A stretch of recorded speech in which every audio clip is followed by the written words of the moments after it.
Welcome back to this episode of Be More in the Know. Coming up next, we are talking a city agency check-in, but not the typical one you may be thinking about. This is actually kind of the relaunch of a city agency that you may have heard about or maybe even used at one point.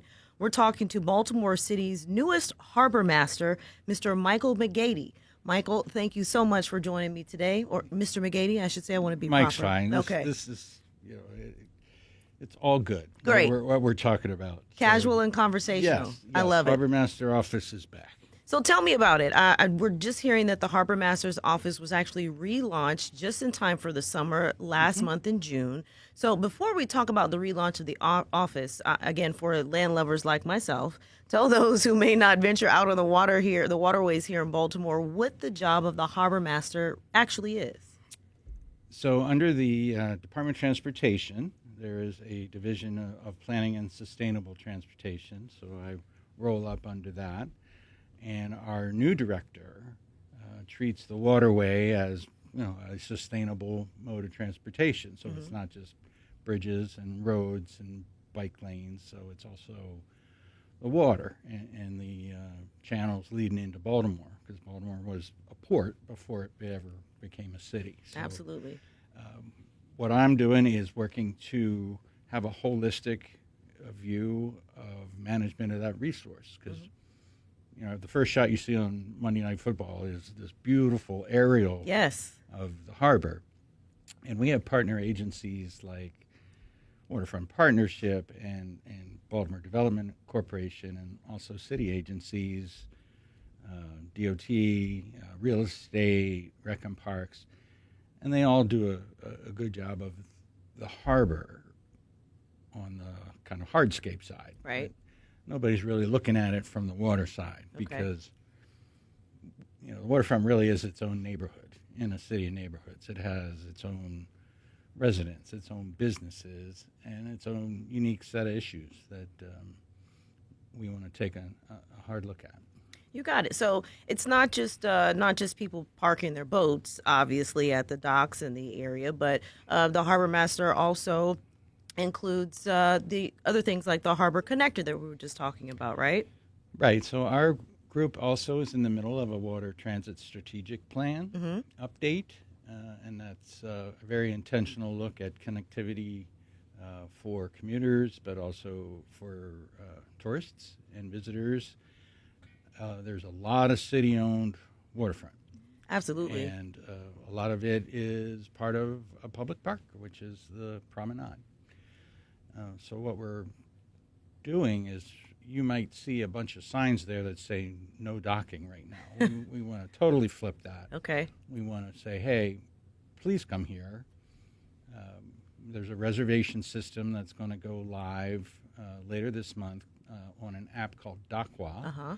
So rather than the old system of cash and check, walk around to the rusty scupper to pay your small fee through the little plexiglass window, it's going to be an online reservation system, very easy for folks to pick a spot, put in a reservation, and then for our office to approve that, and then move from kind of a tax collector mentality to more of an ambassador, as someone's welcoming them and helping them get off their boat and go to the aquarium or go to a restaurant.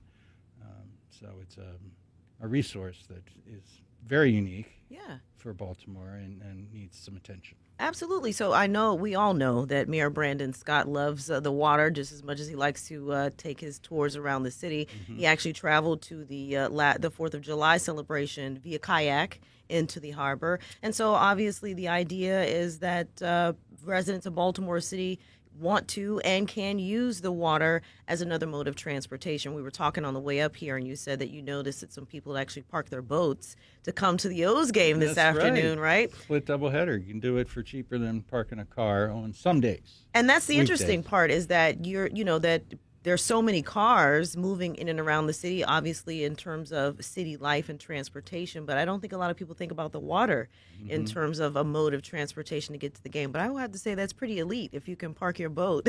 Right. You're right at the foot of Conway Street. So you're just hoofing it up there and seeing a win, and then coming back to your own vessel where you probably have a nice spread set out for you and your guests. So That's right. That's Some what we want to crabs. get that top tier vibe going for the waterfront.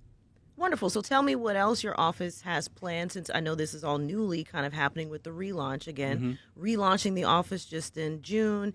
Perfect timing for the summer. What other kind of initiatives are you hoping to bring to the table for folks that are looking to travel the waterways in and around Baltimore City? Yeah, I think an important one coming up will be the Sail 250 celebration in 2026. So that's America's 250th birthday. So June 24th to July 1st, we'll have international tall ship event with also modern Navy vessels and sea service vessels. And those are always free events. Oh, wonderful. The Fleet Weeks. So it's a family-oriented, and Blue Angels are coming back to do the air show. So it's going to be a really great event. So doing water logistics for that.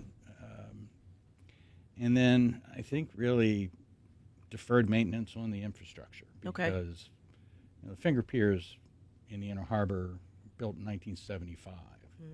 The Promenade, not much longer after that. So some of this stuff is reaching the end of its useful life, and we have to be smart about how we're fixing it. Finger Piers, for example, we have to, I think, do some upgrades, but know that with the redevelopment of Harbor Place coming, that I'm not going to go put a Class A floating dock marina in there because it's just going to get ripped out. Right. So we have to be smart about how we do that and work with all the partners in the waterfront. So tell me, what is new for perhaps boat owners, people that may have a vessel at the harbor? How does your office connect to them? Well, we use a VHF radio, so channel 72 is what we monitor. We've got a robust website on the DOT site. So we have that, and we're doing a lot of outreach through social media. I'm just getting into that, so I might ask you for some lessons. But, I'm here to help. but that's all the intent, because the communication is the thing. We want people to understand how to do it. A lot of it is weather dependent. Right. It's sunny. I want to go to Baltimore. How do I get a dock? Well, we want to choreograph that experience from beginning to end. We want to make sure people know what to do and what to expect, and give them that high level of service. And, of course, how to be safe. Very much so. Very much so. Safety is an important element, I think, of what we do. Not a lot of folks know that the federally maintained channel ends at Domino Sugar. Oh, okay. So there's a lot of water between there and the West Wall. Sure enough. And we need to be sure that people take advantage of the 6-knot speed restriction, no wake zone, and just, be safe and always be on call. One of the big things that happens is Pier 6. We have concerts. And depending on the artist, there are 10 boats or there are 50 boats over there. Right. So we have to kind of get the message out about how we're going to be handling that. A lot of folks anchor right there, which is right now not supposed to do it within the city charter and code. Oh. However, Get in trouble, folks. However, we're working to amend that.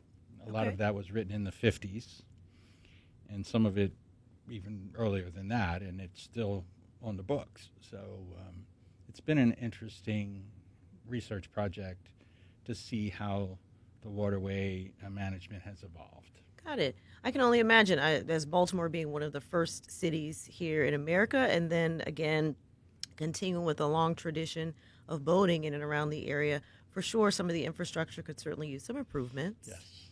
And we've certainly heard about some changes to the harbor where it's looking to be more swimmable.